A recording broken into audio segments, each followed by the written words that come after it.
principi. Salamu alaikum sunge ndava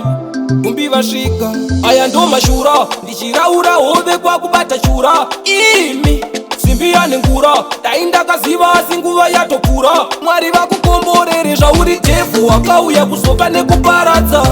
waindinyepera kuti ndikachema ndiwe uchandinyaradza kana zvikaramba toedza zvimwe hausikotwere nyika ndotsvaka mumwe iwewe wakanditambisira nguva yangu pfuma ngaende uyu ngaende musiye aende uyu ngaende rega zviende ngaende munhu ngaende ndakaedza pandinokwanisa ndokuona kuti uri kuda kunditambisa kuda zverudo usingazozvikwanisa kana wafunga kufara unobva wafarisa ini ndadzika mubhazi racho vanenge vese vakangofanana vanhu vacho ndiudze zvawakandigonera ndezvipi zvacho kuramba ndiinewe chinenge chava chitadzo zvauri Jehovha wakauya kuzopa nekuparadza waindinyepera kuti ndikachema ndiwe uchandinyaradza kana zvikaramba toedza zvimwe hausikotwere nyika ndotsvaka mumwe iwewe wakanditambisira nguva yangu pfuma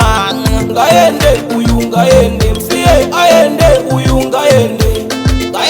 rega zviende ngaende munhu ngaende zvakawanda zvinhu zvandaishingirira ndikaramba ndiinewe ndinozvisungirira pfungwa dzinodzama pandinodikitira kuti iri ndiro benzi randairiritira enda zvakosha mwari nemazimepo ako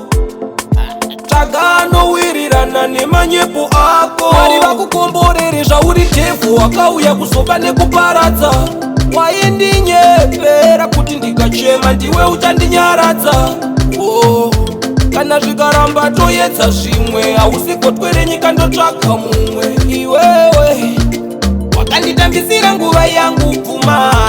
ngaende uyu ngaende musiye aende uyu ngaende rega zviende ngaende munhu ngaende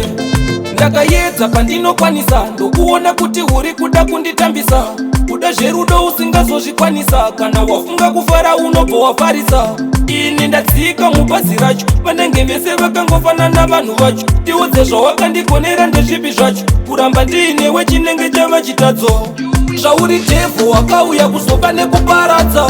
waindinyepera kuti ndikachema ndiwe uchandinyaradza